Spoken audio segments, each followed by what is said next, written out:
Hello everyone, welcome back to my channel. So நம்ம unit 2 optics தான் பார்த்துட்ருக்கோம். So அதோட கண்டினியூஷன் தான் இப்போ பார்க்க போகிறோம். Refractive index of composite light dispersion of light. அதாவது எப்படின்னா லைட்ஸ் வந்து எப்படி ஸ்ப்ளிட்டப் ஆகி ஒரு எமிஷன் அண்டு டிஸ்பர்ஷன் எப்படி நடக்குது, ரெஃப்ராக்ஷன் ஆகணும், காம்போசிட் லைட் எப்படி மல்டி கலர்ஸில் வருது, எப்படி டிஸ்பர்ஷன் ஆகுது அப்படின்றத பற்றி தான் நம்ம இந்த வீடியோவில் பார்க்க போகிறோம். So when a beam of white light or composite light is reflected through any transparent media such as glass or water, it is split into components color. This phenomena is called dispersion of light. அதாவது என்னென்னு பார்த்தீங்கன்னா, ஒரு white லைட்டில் என்ன ஆகிடும், ஒரு white லைட்டில் வெறும் காம்போசைட் லைட்டில் வந்து என்ன ஒரு டிரான்ஸ்பரண்ட் மீடியா எம்டியாக இருக்குது. ஒரு ஃபார் எக்ஸாம்பிள் இந்த ப்ரெசென்ட் எடுத்துக்கோங்க. இந்த ப்ரெசென்ட் பார்த்திங்கன்னா எம்டியாக இருக்குது.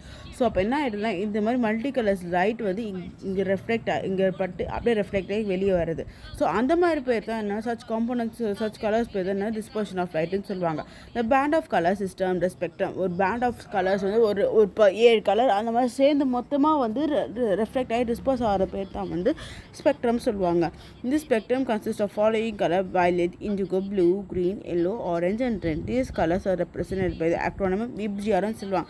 ஸோ நார்மலாக நம்மளுக்கு ரெயின்போ கலர்ஸ்னாலுமே தெரியும். ரெயின்போ கலர்ஸ் தான் இந்த VIBGR. ஸோ அந்த 7 கலர்ஸ் தான் இந்த ப்ரிசம் மேலே பட்டு ரெஃப்ளெக்ட் ஆகி தெரித்து வெளியே ஆப்போசிட் சைடில் வந்து காமிக்கிறது தான் வந்து டிஸ்பர்ஷன் ஆஃப் லைட்டுன்னு சொல்லுவாங்க. Then scattering of light, when sunlight enters the earth atmosphere, the atoms and molecules of different gas present in the atmosphere refract the light is possible direction. This is called scattering of light.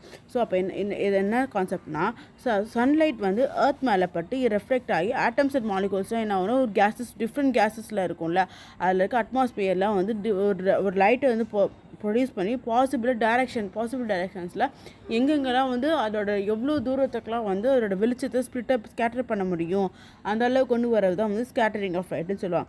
In this phenomena, the beam of light is redirected in all directions when it interacts with a particle of medium. So இப்போ என்னன்னா, ஒரு phenomena, ஒரு beam of light, ஒரு வேகம் பீம்னா ஒரு நிறைய சேர்ந்து ஒரு லைட் வந்து எல்லா இடத்துலையும் சுற்றி எல்லா டைரெக்ஷன்லையும் சுற்றி இன்ட்ராக்ட் பண்ணுறப்ப தான் என்ன ஆகும், ஒரு மீடியம்னு சொல்லிட்டு ஃப்ரேம் ஆகும். So the interacting particle of the medium is call scatter. ஒரு இடத்துல பட்டு இந்த மீடியம் பீம் ஆஃப் லைட் தெரித்து நிறைய இடத்த ஸ்கேட்டர் பட்டுன்னு பக்கத்தில் தெரிக்கிறது பாருங்களா, அதுதான் வந்து ஸ்கேட்டர். இப்போ ஃபார் எக்ஸாம்பிள் நம்ம ஒரு சரவடி வைக்கிறோம், 100 வாட் 200 வாட் வைக்க ஒரு இடத்துல தான் நம்ம இந்த நெருப்பு வைக்கிறோம். பட் ஆனால் வந்து என்ன ஆகிடும், ஃபுல்லாக கேட்சப் ஆக்கி அந்த மற்ற எல்லா இடத்துலையும் ஸ்ப்ளிட்டப் ஆகி ஒரு ஸ்ப்ராக்கிள்ஸ் மாதிரி வரதில் அதுதான் வந்து ஸ்கேட்டர்னு சொல்லுவாங்க. ஸோ இன்னொரு எக்ஸாம்பிள் பார்த்தீங்கன்னா, தண்டர் வந்து ஒரு இடத்துல தான் வரும்போது, ஆனால் எவ்வளோ ஒரு எல்லா இடத்துலையும் வந்து சரௌண்டர் ஆகிற மாதிரி ஒரு எஃபெக்ட், ஒரு சவுண்ட், அந்த லைட்னிங்ஸ் எல்லாம் எப்படி தெரியும், அதுதான் வந்து ஸ்கேட்டரிங் ஆஃப் லைட்னு சொல்லுவாங்க.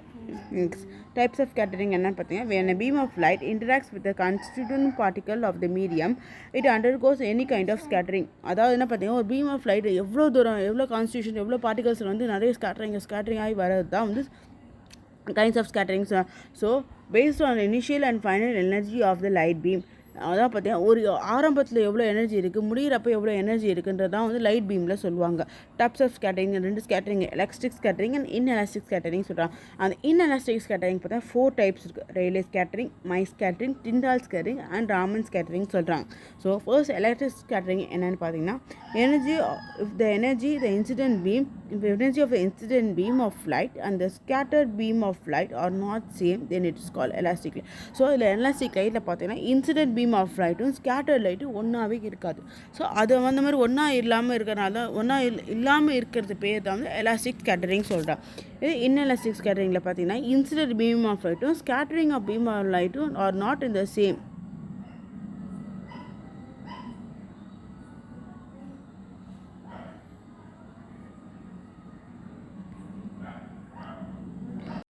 இதே இன்எலாஸ்டிக்கில் பார்த்தீங்கன்னா வந்து இன்சிடென்ட் பீம் ஆஃப் லைட்டும் ஸ்கேட்டர்ட் பீம் ஆஃப் லைட்டும் சேமாக இருக்கிறதா வந்து இன்எலாஸ்டிக் ஸ்கேட்டரிங் சொல்லுவாங்க. ஸோ நெக்ஸ்ட் பார்த்தீங்கன்னா Rayleigh scattering. The scattering of sunlight by the molecules of the gas in earth atmosphere is called Rayleigh scattering. ஒரு எர்த் அட்மாஸ்பியர் மேலே வந்து படுற மாலிகூல்ஸ் அந்த கேஸஸ் பேர் தான் வந்து என்ன சொல்லுவாங்க, ரெய்லே ஸ்கேட்டரிங் சொல்கிறாங்க. So next Rayleigh scattering law. The amount of scattering is inversely proportional to the fourth power of the wavelength. So அது என்ன 4 மடங்கு அதோட பவர் வந்து வேவ் லென்த் இன்க்ரீஸ் ஆகுது. ஸோ இன்வெர்ஸ்லி ப்ரொபோர்ஷனலாக ஆகுறதுனால வந்து ரேடியஸ் ஸ்கேட்டரிங் சொல்லுவாங்க.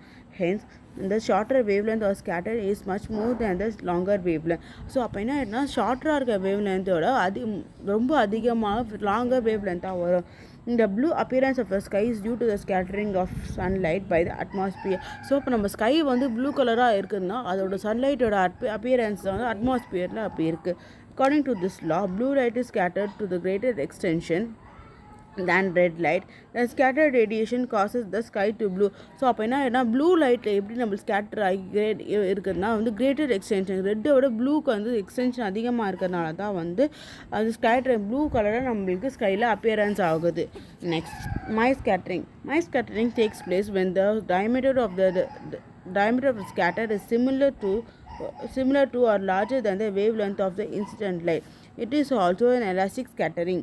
The amount of scattering is independent of wavelength. So அப்போ என்ன மை ஸ்கேட்டரிங் என்னென்னா ஒரு இடத்துல வந்து ஒரு இடத்துல இருக்கிற பிளேஸில் வந்து அதோட டயாமீட்டர் ஆஃப் ஸ்கேட்டரிங் வந்து எப்படி இருக்குது, சிமிலராக இருக்கா இல்லை டிஃப்ரெண்ட்டாக இருக்கா, அதோட வேவ்லென்த் எல்லாம் பார்த்துட்டு இன்சிடென்ட் லைட் வர லைட் வந்து எவ்வளோ வேகத்தில் இருக்குது அப்படின்னு பார்த்துட்டு எலாஸ்டிக் ஸ்கேட்டரிங். ஏன்னா incident light beam of light வந்து எலக்ட்ரிக் ஸ்கேட்டரிங் நாட் ஈக்குவலாக இருக்காது. ஸோ அப்போ என்ன ஆகிடுது amount of scatter is independent of wavelength. அந்த மாதிரி இருக்கிறனால வேவ்லென்த் வந்து இண்டிபெண்ட்டாக ஒருத்தவங்க டிபெண்ட் பண்ணி இருக்கும். Mie scattering is caused by pollen, dust, smoke, water droplets and other particles the lower portion of the atmosphere. இந்த மை ஸ்கேட்டரிங் எப்படி வருதுன்னா வந்து நம்மளோட வெஹிக்கிள்ஸில் இருக்க ஸ்மோக்கு, அப்புறம் வந்து பிளாஸ்டிக்ஸ் போர்ன் பண்ணால் ஸ்மோக் வரும், அப்புறம் டஸ்ட் பார்ட்டிகல்ஸ், போலன்னா வந்து நம்ம செடியில் இருக்க மகரந்தங்கள்லாம் போலன்னு சொல்லுவாங்க. அது மூலியமாக கூட என்ன பண்ணால் அது மை ஸ்கேட்டரிங் வந்து நடக்கலாம்.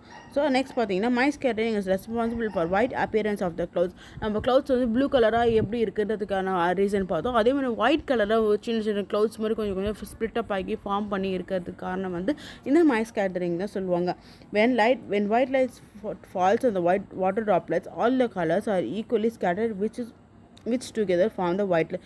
ஸோ அப்போ என்ன ஆகிடும் ஒரு வாட்டர் ட்ராப்லெட் வந்து எல்லா கலர் மேலேயும் பட்டானே என்ன ஆகிடும் ஒயிட் கலராக மாறி நம்ம க்ளவுட்ஸில் வந்து ஒயிட் கலராக ஒரு ஃபார்ம் பண்ணி இருக்கும். Next Tyndall scattering. when light passes through a colloidal solution, its path is visible inside the solution. This is because the light is scattered by the particle of solution. This is called because of the light is scattered by a particle of solution. The scattering of light is called Tyndall scattering or Tyndall effect.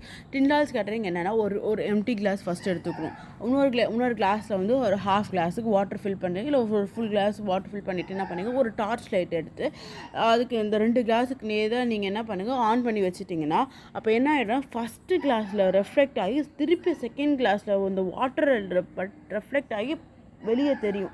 அதுதான் வந்து Tyndall scattering சொல்லுவான். ஒரு பொருள் வந்து இன்னொரு பொருளுக்கு மேலே பட்டு அந்த கொலாய்டல் சொல்யூஷன் உள்ளே இருக்க சொல்யூஷன் மிக்சர் எல்லாத்துலேயும் மேலே பட்டு ரெஃப்ளெக்ட் ஆகி வருது பாருங்கள், அதுதான் வந்து டிண்டால் ஸ்கேட்டரிங் சொல்கிறான்.